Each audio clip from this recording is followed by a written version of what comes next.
The Zerotech team hit the road and we're on our way to Arkansas for a flooded timber hunt with the guys from WHOTEEWHO and Wildfowl. It's January in Arkansas and this is the holy grail of duck hunting, so we're really excited to take the guys down there and see if we can get into some ducks and get into some limits. First thing we did was hit the road north and south of the WMA to see if we could find out where the ducks were flying in and if we're going to be able to pattern them for the morning. Got to put in the time to scout, see if it pays off. We're here in Arkansas for a flooded timber 5-day hunt. We've got a bunch of media riders. We're hopefully going to find some birds. We're here on one of our northern areas of the Arkansas hunting range up near and we're going to be scouting briefly. The sun's just about to go down, probably in about 15-20 minutes, and we're just looking to see where the birds are patterned. We've got several thousand birds over here on this pond, and hopefully they're going to migrate north for the evening to their roost, and we can try and identify some of their flight lines and try and put us on them for the morning. A little scout action here. We got some ducks coming in about sunset, and just checking out, seeing what we're gonna do for tomorrow. Looking good. I mean, I'm not from Arkansas, so I'm not used to a ton of ducks, but this looks like plenty. They are. Yeah, there's maybe 8,000 ducks up here on this pond, but they are flying up. They're flying over to the kind of northwest off of that pond. Yeah, we got probably another 15 minutes until the sun's down. Alright, see you later. Catch you in a bit. Bye.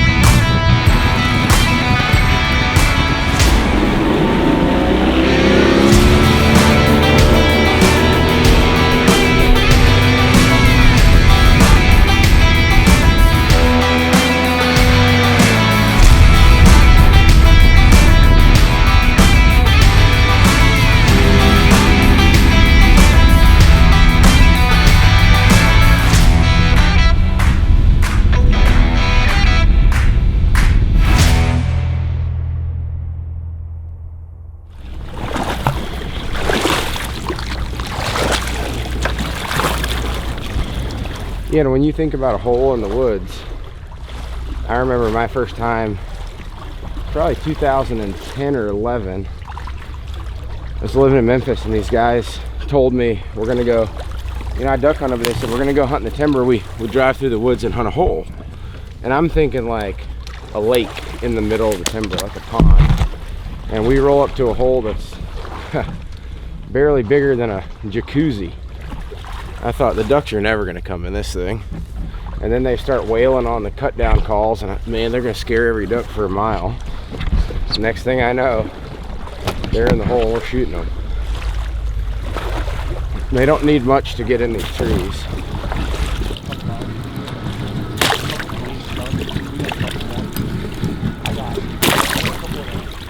There's a decent amount of current in here.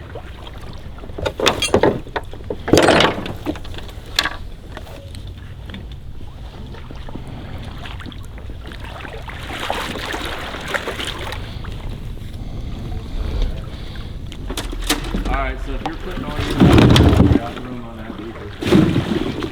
Yeah, I'm gonna go from where I'm at to you and behind you, I guess.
Show them.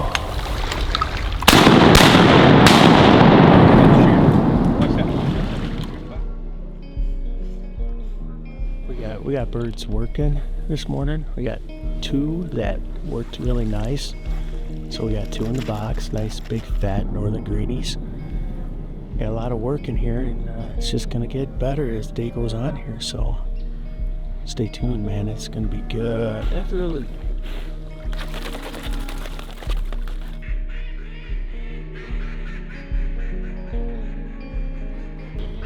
So far we've had a bunch of birds, a couple of big groups that we've worked, a couple of them were interested, a couple of them lined up, looked like they were committed to us, and then it was probably the golden eagle that came out and scared them off again.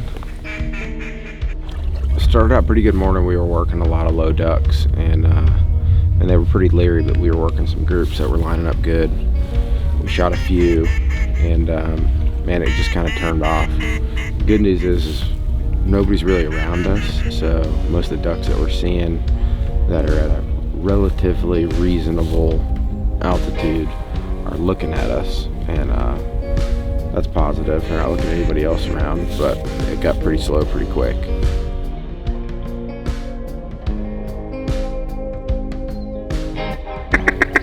All blow, no go.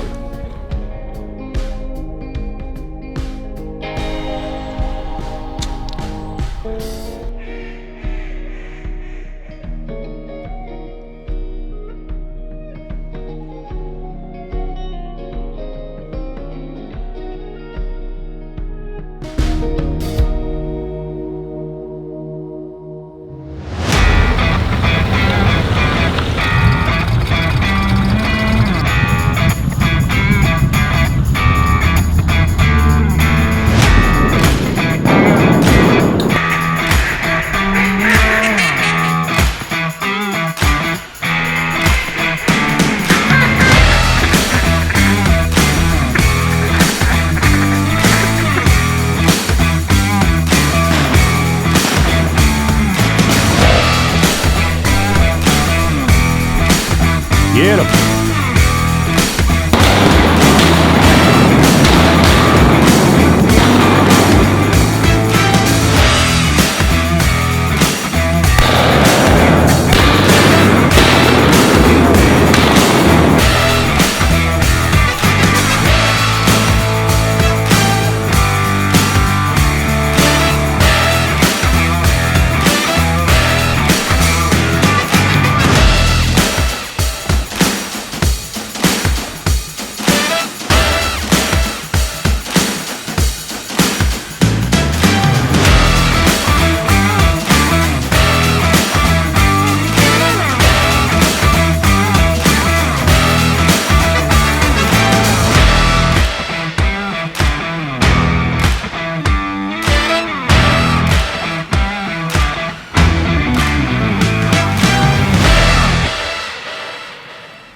The thing about duck hunting is you never just find somebody who's interested in duck hunting.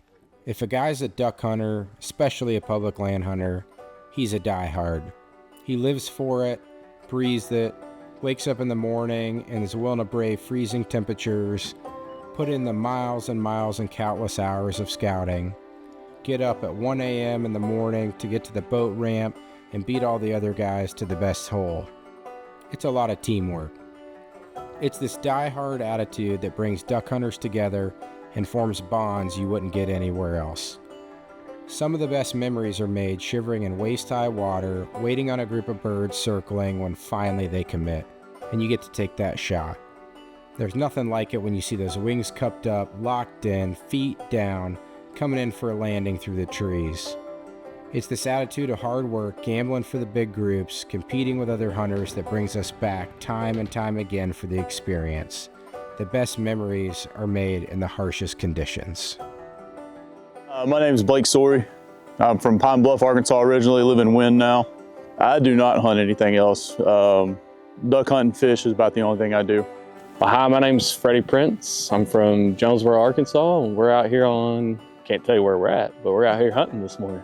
The whole experience of hunting in the woods is where it's at. I mean, the way they come through the trees, just hanging out with your friends. And, you know, I'm not a big deer hunter. I can't sit still and be quiet. So I enjoy coming in the woods and talking with friends. And whenever ducks do it right, it's a pretty sight. My favorite kind of duck hunting is definitely going to be the flooded timber. There's nothing like a big group coming down through the trees, or even just singles. I'm not a big field hunter. I've always preferred the woods. Got into duck hunting, really public land timber duck hunting in Arkansas back in 2010. Met a good buddy, Kari, who's out hunting with us today, and he got me into it. And man, I'm glad that he did, because not only am I addicted to it bad, but it's hard to figure this out on your own. You really got to have somebody kind of take you under your wing. There's areas that you're not allowed to go until a certain time. Typically that's a 4 a.m. Shove off, and there'll be game wardens there to monitor the flurry of boats, and it's the fast and the furious. You know, I've hunted my whole life. I've duck hunting since 2018, and you know, I really didn't like it when I first started. It's early mornings, sleeping in trucks or back of trucks or in boats a lot of times. And you're hoping that you have the fastest motor that's limited to 40 horsepower. What we're doing here is entirely different because we are hunting public land this week, which is an absolute trip. Putting in at the boat ramp and trying to beat people to the spot. This is public land hunting. Arkansas is completely different. In flooded timber, ducks are just different animals. They listen to calls, you know, differently. That you finish, more than likely you're going to finish much bigger bunches in woods. It's kind of like playing a slot machine. Sometimes you lose, sometimes you win a couple bucks, but we're really out here playing for the jackpot. And hunting in the timber is the only place you're going to finish, you know, 40, 60, 80 bird groups. Like, it doesn't happen every day by any means, but when that happens, it's really special. So this is really different from the way I hunt ducks. Like where I'm at in southern Colorado, we have no water. Like we get 18 inches of rain year round. So I know every pothole there is. I know every field. We don't have a ton of ag by us. So every ag field, I know if the flock's coming down in this area, I know they're probably going to that pond over there, or this pond over there, or that lake over there. So this is really different. There's a lot of water. It seems a lot tougher to really kind of find that X, you know? Just kind of fell in love with the process. There's lots of parts of duck hunting that you don't really think about when you go the first time. You know, good example is my dog here. Really fell in love with training the dogs, working the dogs. Flooded timber in Arkansas is really the Super Bowl of duck hunting. A whole nother world of hunting that I had never experienced until this week. This is a hoot. I mean, I'll be back here for sure. So let me come hang out with them. The last day of the hunt was coming up. We were killing ducks, but we still hadn't hit that jackpot we were looking for. We wanted to finish strong, but the forecast wasn't looking good. Cold, rainy, and overcast with low cloud cover meant we'd have a hard time seeing the ducks, and our ability to hear them would also be impacted by the constant rain. Most of the crew had to go home at this point, but we were determined to give it our all, so we headed out into the cold and pouring rain to get set up and search for that big finish we had always hoped for. It was wet, cold, and the ducks were very leery. The best group we finished hit through an opening in the trees at a solid distance from the hole, making it for tough shooting. You always want to end a hunt on a high note, but more often than not, you end on a real note. It's only when you get back and reflect that you're able to appreciate that the high note was actually getting away from it all. To spend time in the woods with old friends and new, sharing camp, good food, good laughs, and building memories and relationships that will last a lifetime. All hunting is built on the highest of highs and the lowest of lows. You're either having a blast or you're having type 2 fun. And when you get back to your warm, cozy house, look around and reflect, it all somehow blends together into good memories, and the only thing you can think of is when you're going to get back out there again.